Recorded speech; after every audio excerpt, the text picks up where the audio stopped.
Perfecto, muy buenas noches. Bienvenidos al segundo día de conferencias de parte de la Fundación Renal del Salvador en celebración del Día Mundial del Riñón este, para este año. Tenemos ahora con nosotros un pequeño video que van a presentar dentro de poco. Y quiero dejar con ustedes a nuestro anfitrión el día de hoy, el doctor Roberto Ticas, la presidenta de la Fundación Renal del Salvador. Doctor, bienvenido. Buenas noches, querida audiencia. Esta noche vamos a tener dos actividades. Una es un video acerca de la pupusa renal. La Fundación Renal de El Salvador, desde que fue fundada, el fin ha sido el tratar de educar a médicos, pacientes y familiares de pacientes. Y es por eso que la pupusa renal fue uno de los primeros proyectos que se realizó por la Fundación Renal de El Salvador y fueron desarrolladas por las licenciadas Paulina Hernández y Sofía Rivas. El proyecto surgió como una necesidad, ya que los pacientes renales también deben y pueden consumir alimentos que normalmente antes no podían digerir. Veremos nosotros un pequeño fragmento nada más de lo que es la pupusa renal, y este fragmento ha sido preparado por la licenciada Ada Orellana, quien es una de nuestras nutricionistas. Antes de verlo, queremos decirles que después de la plática, esta presentación quedará disponible en video en nuestras redes sociales para que puedan verla las veces que quieran y detenidamente. Y también la pupusa renal está en los videos de YouTube. Esta noche la plática académica estará a cargo del doctor Mario Enríquez, nefrólogo con más de 40 años de experiencia en la práctica de nefrología. Antes de continuar, quisiera dar un poquito de anécdota. Sucede que yo estaba en primer año en Medicina 1 y el doctor Mario Enrique estaba en Medicina 2 y sucedió la Guerra de las 100 Horas con Honduras y fuimos a parar nosotros con él allá por Chalatenango. Yo no había usado el estetoscopio y él fue el primero que me enseñó cómo utilizar el estetoscopio. Él no se acuerda, pero para mí fue un dato bien significativo. El doctor Enríquez hizo estudios de medicina en la Universidad de El Salvador, se especializó en medicina interna en el Oakwood Hospital en Michigan y se especializó posteriormente en nefrología, haciendo su fellowship en el Albert Einstein Medical Center en Filadelfia. Luego, después de haber terminado, se movió a Nueva York y desde esa época está en el Bronx con su práctica privada y unidades de diálisis. Aparte de la práctica privada que tiene el doctor Enrique, es también un fiel colaborador en muchos estudios clínicos, uno de los cuales ha sido el HALHART, y el doctor Enrique es una de las personas que de aquí de El Salvador nosotros nos sentimos muy honrados de tenerlo allá en Estados Unidos y de que nos esté apoyando grandemente en la Fundación Renal, ya que gracias a él fue que se fundó. Entonces él tiene numerosos artículos clínicos y actualmente él atiende pacientes renales en el Montefiore Hospital, Riverdale Dialysis Center, y él es el director de Mount Hope Dialysis Center. El doctor Enrique también es fellow del American College of Nephrology y socio del International Society of Nephrology. Muchas gracias, Mario, por estar aquí con nosotros. Te esperamos. Gracias.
Para los que quieran ver un poquito más del video de la pupusa renal, pues les vamos a copiar el link, ¿verdad? Aquí en el chat para que puedan ver el video completo. Dura 45 minutos, ¿verdad? Así que los dejo con el doctor Mario Enríquez ahora. Vamos a ver, voy a share aquí. No sale. Ahí está, doctor. Perfecto. Ahora abra el PowerPoint abajo. ¿Mm? Sí, ahí está bien. Solo abra el PowerPoint. Ahorita a ver PowerPoint. No, no, doctor, a la derecha. Okay. A la derecha donde estaba haciendo clic, ahí está el icono del PowerPoint. Ok. Ahí. Ok. La presentación es esta de aquí. Ok, dele doble clic ahí entonces a la presentación. Espérate. Esa es. Ok, perfecto. ¿Ya está? Sí, dele present y ya. Ok. Ahí vamos.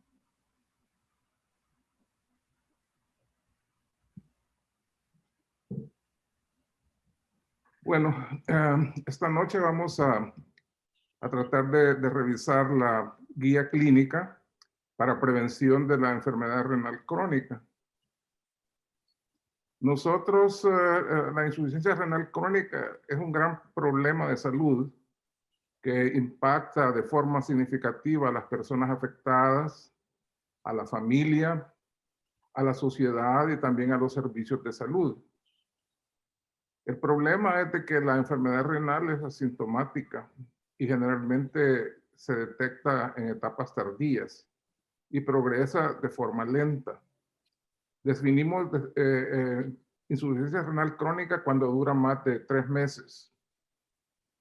La enfermedad cerebrovascular como complicación de la insuficiencia renal crónica merece una consideración especial debido a que los eventos cardiovasculares son más frecuentes en estas personas. La insuficiencia renal crónica por sí misma es un factor de riesgo cardiovascular.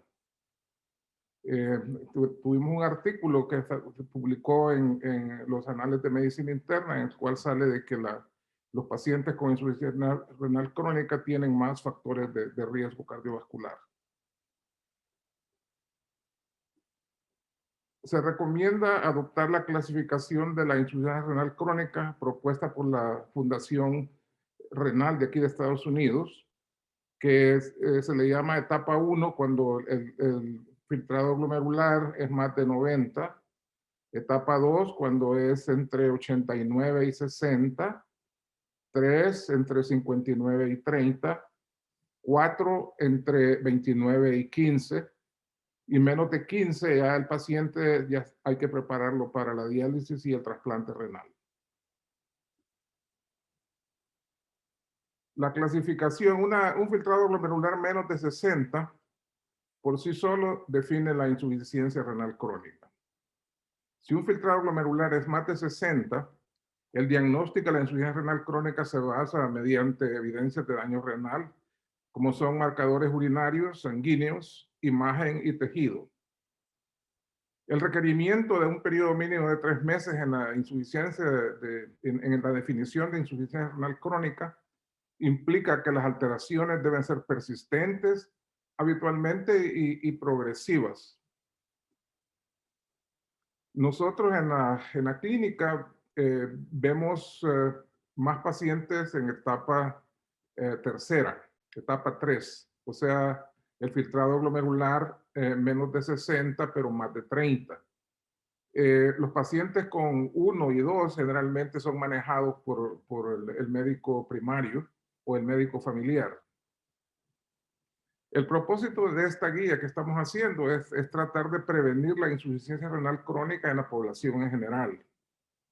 Hay que detectar tempranamente esta enfermedad en las poblaciones de alto riesgo. Entonces tenemos que definir cuáles son las poblaciones de alto riesgo, como son los factores, los pacientes con diabetes, los pacientes con hipertensión, son los más propensos a desarrollar insuficiencia renal crónica. También el propósito de esta guía es contribuir al manejo apropiado de las comorbilidades y otros factores que afectan la progresión de la insuficiencia renal crónica.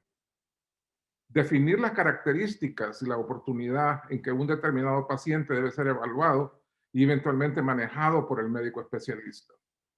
Nosotros recomendamos que el paciente, cuando esté en etapa 3, el médico primario lo tiene que ya mandar al nefrólogo para que se encargue del manejo del paciente.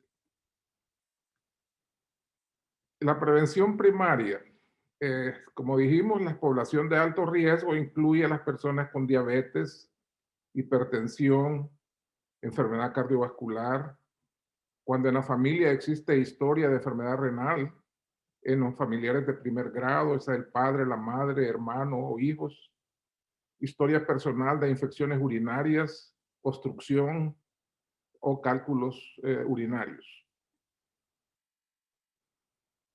Nosotros definimos insuficiencia renal crónica cuando es menos de 60. El daño renal es definido por algunos de los siguientes hallazgos.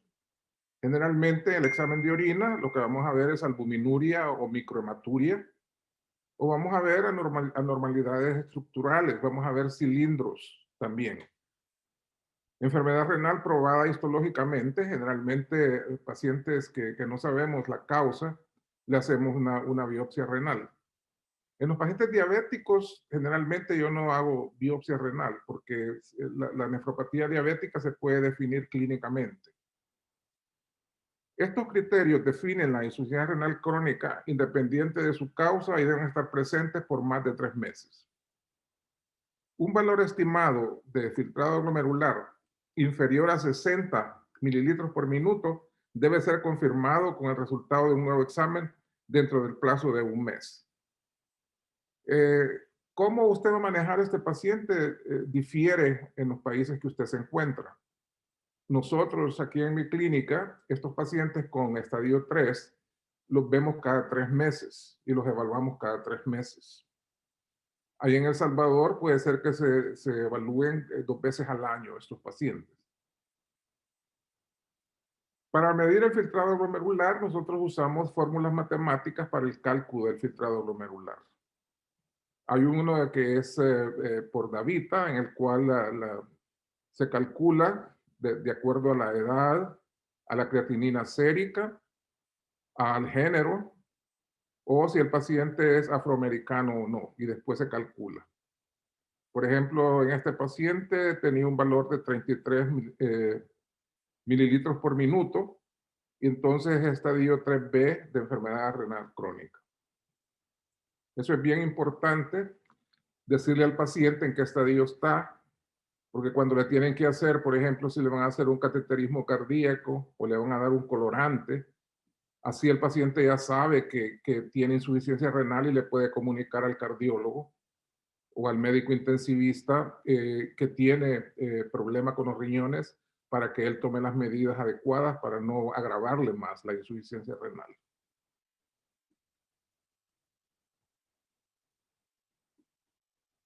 ¿Cuáles son los marcadores de daño renal que nosotros usamos más? La proteína, podemos usar la tira, esta reactiva, para examinar la orina, para ver si hay proteinuria, o si hay sangre, o si hay glóbulos blancos.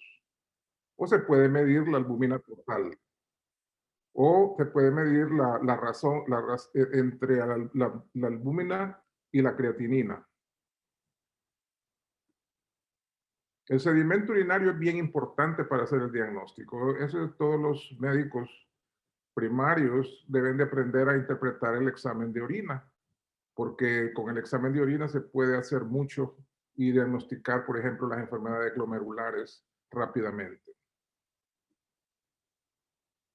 También el sonograma es bien importante, el sonograma renal, para ver el tamaño de los riñones y para ver si no hay obstrucción. Entonces ahí podemos determinar la antigüedad de la enfermedad renal, la severidad del daño renal crónico, y también hacemos el diagnóstico de enfermedad renal poliquística, que es una enfermedad autosómica dominante. También hacemos el diagnóstico de urolitiasis y podemos hallar malformaciones o masas renales benignas y malignas, como me pasó a mí, que me encontraron una masa en el riñón izquierdo, superior izquierdo, y era cáncer del riñón. Pero como se encontró temprano, se pudo extirpar la mitad del riñón y aquí estoy contando la historia. O sea, de que es bien importante, aunque el paciente llegue para una rutina, la tomografía o el ultrasonografía es bien importante para el diagnóstico de los problemas renales.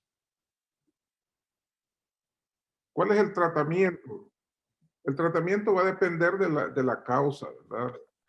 Por ejemplo, la mayor parte de los pacientes que miramos en la clínica tienen diabetes y tienen proteinuria. Entonces, los clasificamos a ver en qué etapa están. Y otra cosa que es bien importante es tratarle la presión arterial. Tratar de mantener la presión arterial menos de 130/80. Y lo importante también, la hemoglobina glicosilada es sumamente importante, que tiene que estar menos del 7%. Y también el colesterol, el LDL tiene que estar menos de 70. Entonces, estas tres medidas son bien importantes para tratar de disminuir la velocidad en que el riñón se arruina.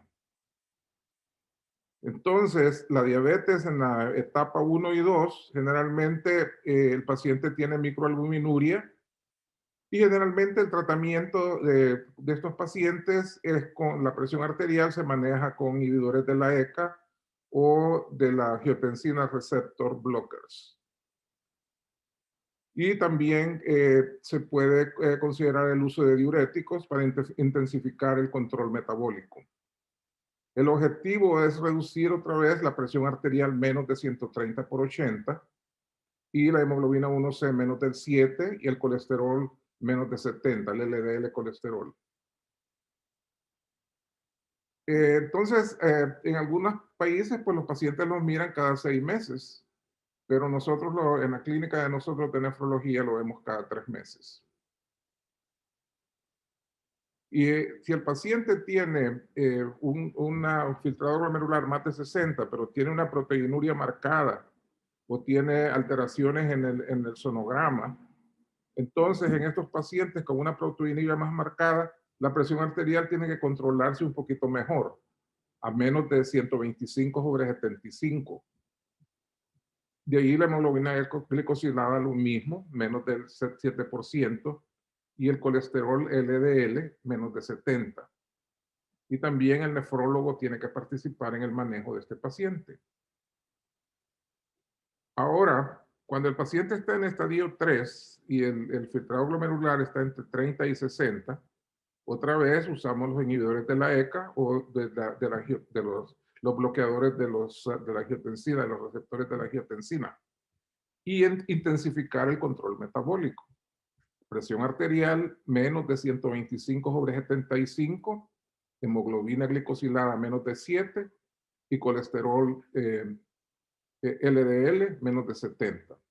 Y también tiene que manejarse con el nefrólogo. Ahora, en la diabetes 4 y 5, cuando el filtrado glomerular es menos de 30, ahí solo el nefrólogo es el que tiene que estar ya manejando este paciente y preparándolo ya para el trasplante renal o para la diálisis. Pero muchos de estos pacientes se pueden mantener por mucho tiempo sin diálisis y sin trasplante, dependiendo del manejo nutricional que hagan y del control de la presión arterial y del azúcar. Ahora, pacientes que no sean diabéticos, pero son de alto riesgo, sin insuficiencia renal crónica, pueden tener el filtrado glomerular normal y pueden, sin alteraciones en el examen de orina de imágenes, lo único que se hace es tratar de controlar los factores de riesgo. La presión arterial se tiene que mantener menos de 140/90 y el LDL, colesterol, se tiene que mantener menos de 70/100. Y hay que hacerle el seguimiento, se puede seguir a este paciente en 1 o 2 veces al año. Se le mide otra vez el filtrado glomerular y un examen de orina completo. Y aquí está etapa 1 y 2, la etapa 3 y la etapa 4 y 5, que es manejada por el nefrólogo. El seguimiento. Muchos pacientes con insuficiencia renal crónica también tienen diabetes y enfermedad cardíaca. El explicar las asociaciones entre estas enfermedades puede reducir el impacto de diagnósticos múltiples.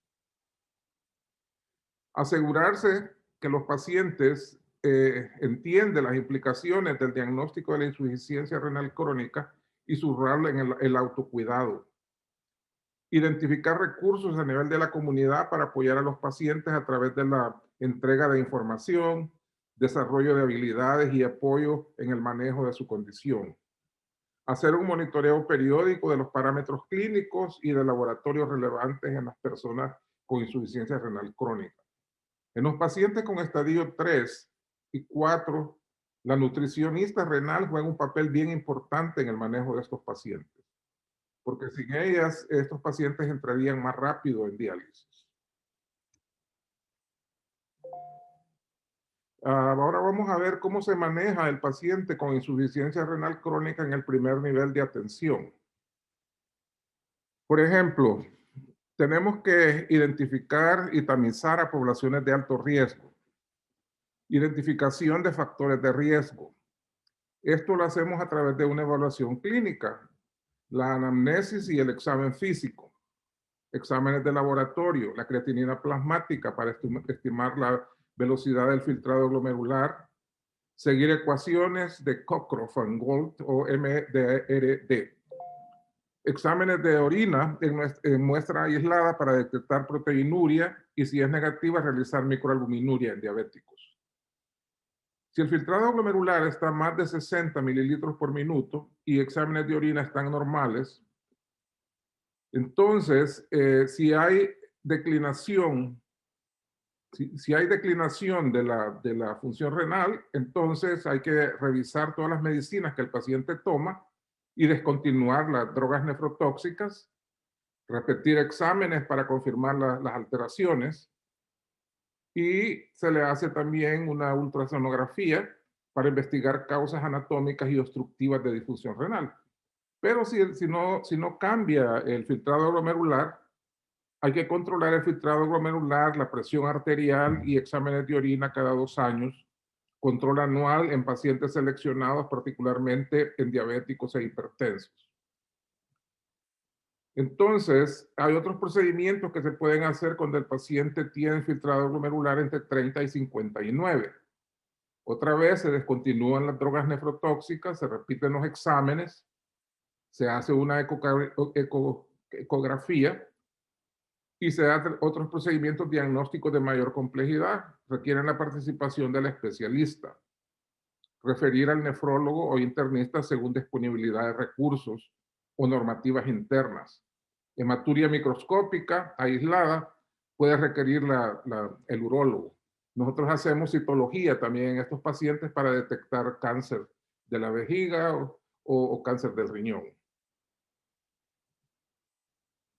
Ahora, cuando el filtrado glomerular está menos de 30, inmediatamente se refiere al nefrólogo para que empiece a preparar el paciente para la diálisis o el trasplante renal. ¿Cómo detectamos la nefropatía en personas con pacientes con diabetes tipo 2? Un examen de orina completo. Si es negativo proteinuria, entonces tenemos que chequear por microalbuminuria. Si es negativo, control anual. Si es positivo, pruebas de confirmación. Un cociente de albuminuria creatinina. Repetir pruebas de confirmación en un próximo de 6 meses. Microalbuminuria o nefropatía incipiente. Iniciar tratamiento con los inhibidores de la ECA o los bloqueadores del sistema de los receptores de la angiotensina. Si hay una proteína que es positiva, hay que determinar cuantitativamente la proteinuria, el cociente de proteinuria creatinuria y ver si hay macroalbuminuria y referir al especialista. También hay que descartar factores confundentes como cuadro infeccioso, diabetes descompensada, ejercicio intenso en las últimas 24 a 48 horas, insuficiencia cardíaca, infecciones urinarias. Recomendaciones clave. Manejo del paciente con insuficiencia renal crónica en el primer nivel de atención. La enfermedad renal crónica se define por la presencia de daño renal o disminución de la función renal por más de 3 meses. El nivel de la función renal, según la clasificación KDOQI, determina la etapa de la insuficiencia renal crónica independiente del diagnóstico etiológico. Toda persona debe ser evaluada para determinar si está en riesgo de insuficiencia renal crónica en todo control de salud o consulta por cualquier causa. A las personas en riesgo de desarrollar insuficiencia renal crónica se les debe realizar un examen de orina completa y creatinina plasmática para detectar daño renal y estimar el filtrado glomerular. No se debe de utilizar la concentración de creatinina plasmática como único elemento, porque si el paciente no tiene mucha masa muscular, la creatinina puede estar bien baja, o si el paciente tiene bastante músculo, la creatinina puede estar alta. Por eso es que tienen que usarse otros parámetros. Ya tenemos estas ecuaciones de Cockcroft-Gault o MDRD, que puede estimar el filtrado glomerular en los pacientes. Esta la encuentran en internet. Los laboratorios clínicos deben demandar con el filtrado glomerular ya calculado para que le sea más fácil al médico determinar el grado de insuficiencia renal. Y la determinación de la clearance de creatinina usando orina recolectada de 24 horas no entrega información más precisa que la estimación del filtrado glomerular con las ecuaciones de predicción. O sea, de que el colectar orina de 24 horas para calcular la función renal se puede hacer si ustedes quieren, pero a veces no es tan bien porque el paciente no la colecta adecuadamente. Por eso es mejor usar las ecuaciones. Bueno, entonces eso es lo que más o menos quería hablar, ¿verdad? En forma fácil. ¿Qué es lo que hacemos nosotros con los pacientes renales en la clínica? Manejamos un número bastante de pacientes con insuficiencia renal grado 3 y También ayudamos a que estos pacientes hagan una transición fácil, ya sea para el trasplante o para la diálisis. Nosotros hacemos que el paciente se haga mejor la diálisis en su casa. La diálisis peritoneal nos gusta bastante para los pacientes nuestros y eso es lo que estamos ahorita tratando de poner más pacientes en este tipo de diálisis o evitar que el paciente llegue a diálisis con el uso de la nutricionista y de todas estas cosas que les hablé. Así que cualquier pregunta que tengan, quisiera oírla y a ver si se las puedo contestar. Perfecto, doctor, gracias. Tenemos una pregunta ya por aquí. ¿Qué piensa el doctor Enríquez de mantener la presión arterial en niveles del Spirit Study? O Sprint Study, ¿no? Me parece. Sí. ¿Cuáles son los niveles del Spirit Study? Si nos confirma eso. Nosotros la mantenemos dependiendo, como les expliqué, del nivel de función renal que el paciente tiene y del grado de proteinuria. Generalmente esos pacientes se mantiene la presión arterial asistólica menos de 125 o 125. Eso es lo que nosotros hacemos. Pero si el paciente no tiene proteinuria, los mantenemos menos de 140 sobre 90. Alejandra, hable. Perfecto.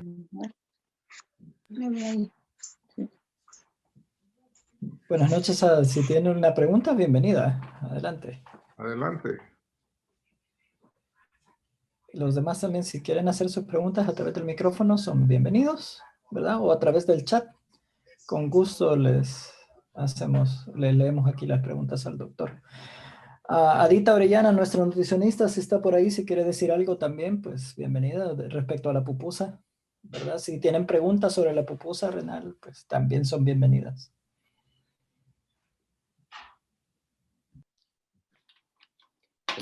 Yo quería hacerle un comentario a Mario y a toda la audiencia. Aquí en El Salvador, los pacientes, más que todo, son pacientes de escaso nivel económico y social. Entonces, para ellos es molestia el estar haciéndose la diálisis peritoneal continua ambulatoria a cada cierto tiempo. Entonces, ahorita se está tratando de implantar la diálisis peritoneal automatizada, que se conectan a las 7, 8 de la noche y se desconecta temprano en la mañana. Y aparentemente eso como que les está dando un poquito de mejor resultado. Pero en el Rosales la diálisis peritoneal intermitente todavía sigue. Sí, nosotros utilizamos bastante el cycler a los pacientes en la casa. Se entrenan siempre manual, pero también los entrenamos con el cycler para que se lo hagan con la máquina, porque es más conveniente para los que trabajan, que se lo ponen a las 7 de la noche y se lo desconectan temprano en la mañana y después van a hacer lo que tienen que hacer, ¿verdad? O sea, que es más conveniente ese tipo de tratamiento. Pero lo más importante es tratar de evitar de que esos pacientes lleguen al nivel ese de necesitar diálisis. Ese es el desafío que tenemos todos los nefrólogos. Correcto, doctor. Y yo quisiera también, si nos puede expandir un poquito más, precisamente ese punto que usted trataba, doctor, de que un paciente puede mantenerse en estadio 3 y cómo la nutrición juega un papel importante en ese. Sí, esto lo manejamos en conjunto con la nutricionista. Sobre todo, hay muchos pacientes de la tercera edad. Tenemos pacientes de 90 años que tienen insuficiencia renal crónica, que tienen un filtrado glomerular de 8 o de 7. Y entonces estos pacientes los manejamos conservadoramente, a pura dieta, con la nutricionista, y en la casa con la familia. Muy raras veces vamos a poner a estos pacientes en diálisis. Pero hoy, como estamos viendo pacientes mayores, estamos usando más el tratamiento conservador de la insuficiencia renal. Perfecto, gracias doctor. Creo que Adita tenía su micrófono activo, ¿verdad Adita? Hola, buenas noches a todos. Es un gusto estar aquí, ¿verdad? Con ustedes conmemorando el Día Mundial del Riñón. Y referente a la pupusa renal, es un proyecto que nació en la Fundación Renal del Salvador y que quizás comentarles que yo durante mi servicio social en el Hospital Rosales lo retomamos, ¿verdad? Mediante un taller que hicimos con los pacientes y definitivamente sabemos que podemos, como salvadoreños, es bien difícil que vayamos a dejar la pupusa y esta es una alternativa que podemos dejar a nuestros pacientes, ¿verdad? La pupusa renal, ya que se sustituyen ingredientes como el quesillo por requesón o queso fresco y a modo de hacer la pupusa más proteica. Y si pudieron ver en el video, sabemos que el tomate es un alimento alto en potasio y ese alimento se sustituyó por el chile morrón rojo y lo mismo pasó con el encurtido, ¿verdad? Se hace de una forma que no va a afectar a los pacientes renales. Y quizás mañana vamos a hablar un poco más acerca de la cantidad de los micronutrientes, ¿verdad? En la alimentación del paciente renal y no es de hacer la alimentación de estos pacientes restrictiva, ¿verdad?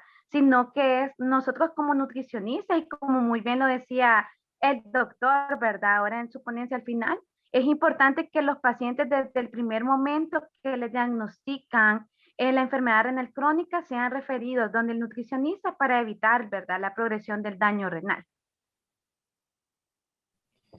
Muchas gracias, Ada. Una pregunta que yo siempre he tenido, ¿qué otros tipos de queso se pueden usar aparte para sustituir, ¿no? El tradicional quesillo o todo eso? Ya usted mencionaba dos, pero ¿son específicamente esos dos o se puede usar algún otro tipo de queso? No, también puede ser con queso mozzarella también. El queso mozzarella podría ser otra opción también para poder utilizarlo para hacer la pupusa renal también. Y les recomiendo que vean también el video del link que les compartió Juan. E incluso ahí van a ver otras recetas también. Incluso la salsita que se hace para la pupusa renal del chile morrón rojo. Bueno, en mi consulta privada, en el plan de alimentación, yo lo incluyo bastante para este tipo de pacientes. Y no solo lo incluyo para la pupusa, sino también, por ejemplo, para hacerse un pollito con salsa, ¿verdad? Es una forma de sustituir también. Incluso si el paciente se hace unos rellenos, también puede utilizar esta salsa. Entonces hay diferentes formas en que podemos utilizar esta salsita. Y como les digo, o sea, no se trata que la alimentación del paciente renal sea restrictiva o que el paciente se sienta frustrado al momento de comer, sino se trata de que al momento que él vaya a disfrutar, ¿verdad?, de sus alimentos, él tenga ese placer de comer y que la insuficiencia renal no sea un impedimento para poder disfrutar de los alimentos. El requesón surgió del doctor Koppel, Joel Koppel, que es el padre de la nutrición renal. Él viaja por todo el mundo, viajaba por todo el mundo, dando conferencias y viajó a un país ahí cerca, en Camboya o Vietnam. Y entonces alguien preguntó que si en esos países se usaban suplementos nutricionales, suplementos proteicos y todo. Dijo que no, que eso no existe. Pero ellos sí usaban el requesón como un suplemento alto en proteínas. Entonces él fue el que sugirió que se podía utilizar eso para hacer la pupusa renal. O sea, es un meeting que tuvimos en Guatemala con las nutricionistas y el doctor Coco. Señor muy interesante porque él viaja por todos los países subdesarrollados y ahí anda. Él llegó a El Salvador, el primer congreso, él llegó a El Salvador. Sí, y de hecho se recomienda hacerlo más que todo con el requesón porque también es bajo en grasa. Entonces hay que tener en cuenta que también los pacientes con enfermedad renal crónica tienen un alto riesgo de enfermedades cardiovasculares. Entonces por eso es que se recomienda mejor el requesón o el queso fresco antes que otros quesos, aunque sí se pudiera hacer con otros, pero de preferencia que sea requesón o queso fresco. Y la verdad que tiene un sabor muy rico y es bastante aceptable por los pacientes. Excelente, excelente, qué bueno. Pues seguimos esperando sus preguntas a todos los que nos acompañan también con nosotros. Sin pena, ¿verdad? Todas las preguntas son bienvenidas. Estamos aquí para compartir con ustedes y contestarles sus preguntas. Doctor, usted mencionó en su ponencia también que la importancia de conocer el número, ¿verdad? Yo recuerdo eso desde que lo conocí a usted y el énfasis que usted hace en que los pacientes y que todo el mundo conozca su número. Tal vez podemos ampliar un poquito ese punto Y también. eso es bien importante porque cuando el paciente va a ver a su médico primario o a otro especialista, ellos le quieren recetar otras medicinas. Y si el paciente conoce su número, le dice, mire, mi filtrador glomerular anda entre 20 y 30 y tal vez la medicina está contraindicada, ¿verdad? Entonces es bien importante el conocer el número. Y además así el paciente es consciente también. Hay pacientes de que ya cuando van por 20% de función renal, se empiezan a deprimir y a afligir más, pero al mismo tiempo se tratan de cuidar mucho más. Y como les digo yo, muchos de estos pacientes se pueden mantener con muchos meses sin ir a diálisis, a pesar de que el número sea bajo, siempre y cuando se tenga el apoyo de la nutrición renal, de la nutricionista renal. Y además la familia se informa. Nosotros hacemos mítines familiares y les decimos, mire, su papá o su esposo tiene un filtrado glomerular de 30. Entonces, estamos tratando de evitar que él llegue a menos de 15 para que no llegue a diálisis. Entonces, la nutricionista o la que educa al paciente renal se va a reunir con ustedes para poder discutir cómo pueden ustedes ayudarles a sus familiares. O sea que todas esas medidas son bien importantes y no cuesta pues hacerlo, pues, ¿entiendes? O sea, los pacientes que nosotros tratamos son pacientes de escasos recursos también. Nosotros miramos muchos pacientes, algunos que no pueden ni leer ni escribir también. O sea, porque el Bronx hay muchos pacientes de escasos recursos, ¿verdad? O sea, de que también tratamos con esa población difícil, pero se puede, si se educa a esa población, se puede lograr mucho con esta población. Sí. Doctor, ¿y nos podría repetir también qué necesita un paciente, una persona común y corriente para calcular el número? Bueno, solo se necesita la edad, el género, la raza y el valor de la creatinina sérica. Perfecto. También decirles que con esos valores pueden entrar al sitio de Davita. Hay tantos en el internet, ¿verdad? Davita es uno que lo tiene, como el doctor lo mostraba en su presentación. Básicamente usted completa esos datos, ¿verdad? Le da género, el valor de la creatinina y especifica la raza también y le da el número, ¿verdad? Eso es importante que también lo sepan. Tenemos otro comentario aquí. Dice, pienso que como médicos de primer nivel o atención primaria es importante el siempre estar atentos a los marcadores renales y poder orientar y apoyar a nuestros pacientes por la misma dificultad que ellos tienen. Correcto, eso es bien importante. O sea, del examen de orina, ahí se puede detectar si el paciente tiene proteinuria y se puede detectar si el paciente tiene hematuria. El examen de orina es sumamente importante.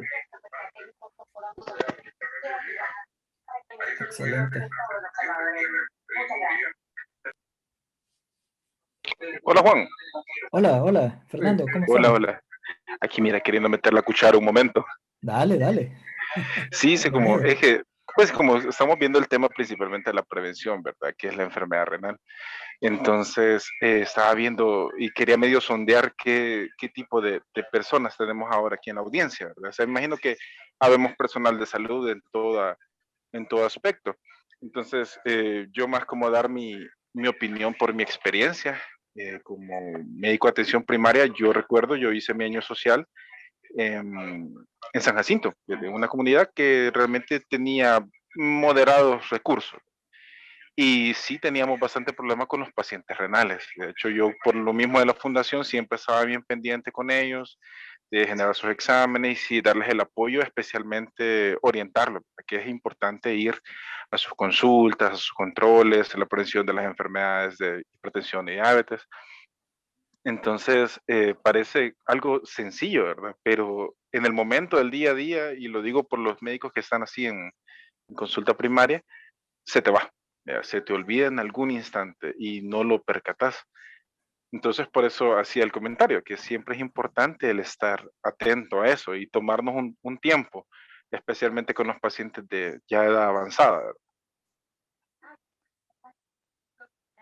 Eso es correcto. El médico primario está bien ocupado, está viendo el tiempo que se tarda aquí un médico primario con un paciente es entre 15 y 20 minutos.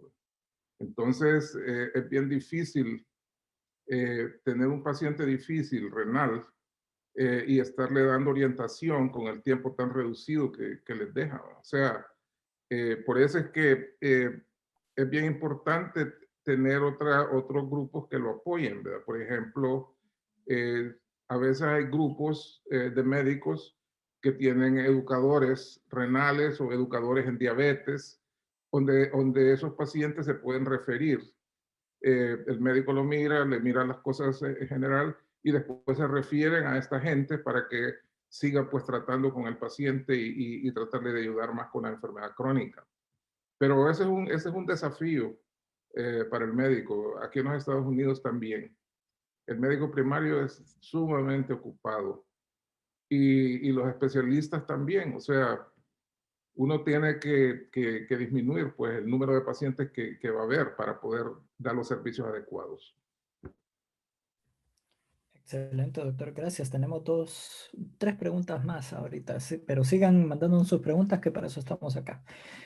Ada Luz pregunta, en pacientes con TRR, que maneja presiones arriba de 140 sistólica, dice.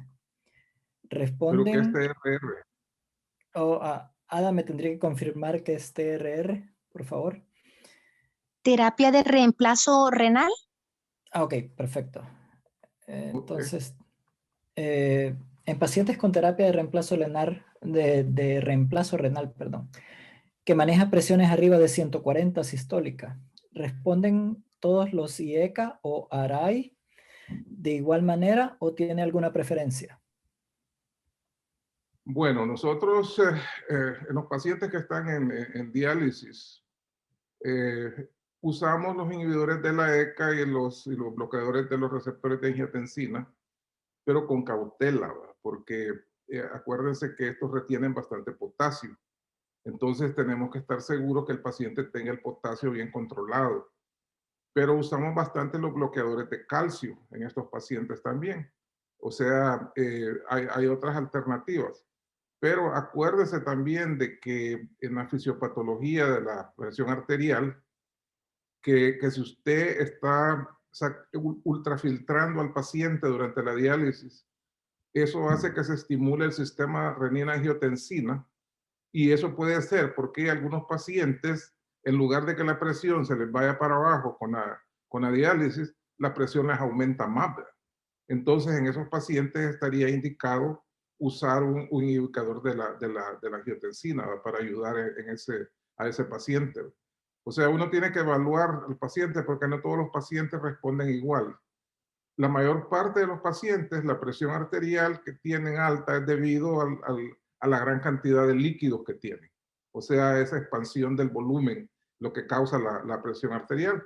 Entonces, a medida que usted ultrafiltra al paciente, la presión va bajando.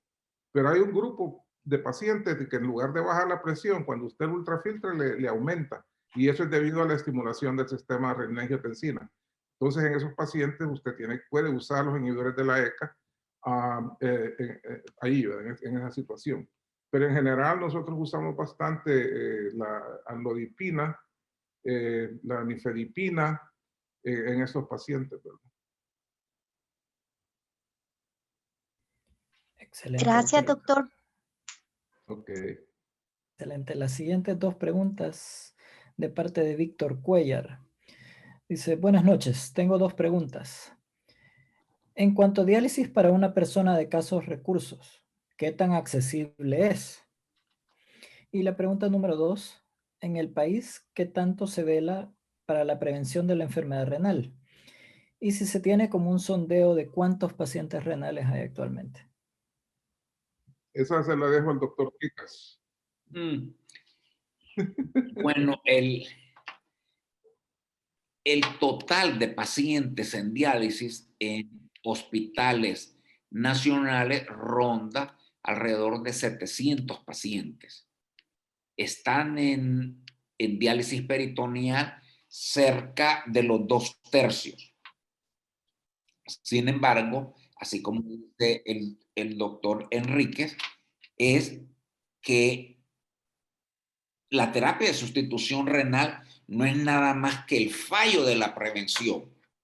Y nosotros como Fundación Renal lo que queremos es hacer que no lleguen a la terapia de sustitución renal. Pero ahora ya los que están, quisiera mencionarles algo que yo estoy en el Hospital Nacional Sacamil. Probablemente para dentro de 1, 2 o 3 meses ya habrá una unidad de hemodiálisis, por lo menos para 100 pacientes, que algo llegará a hacer para aliviar el peso del Hospital Rosales. ¿Está contestado? Sí. Excelente, doctor. Gracias. Bueno, ¿alguna otra pregunta? Si no, mientras se anima alguien más a preguntar, solo recordarles que lo que vamos a tener para mañana, ¿verdad? Para el día de mañana, el miércoles 10 de marzo, tenemos el video presentado por la licenciada Ada Orellana. Ella ya les comentaba un poco hace unos minutos de conociendo la cantidad de agua y micronutrientes que aportan los alimentos. Y nos va a acompañar el doctor Marco Bonilla con el tema actualización sobre la nefropatía membranosa, ¿verdad? Esto es para mañana. La invitación mañana a las 7 de la noche, hora del Salvador siempre. ¿Alguien más tiene una pregunta? Una pregunta para el doctor Ticas. Adelante. El doctor Ticas, con respecto al tratamiento que se sigue dando en el Hospital Rosales de diálisis peritoneales con catéteres rígidos.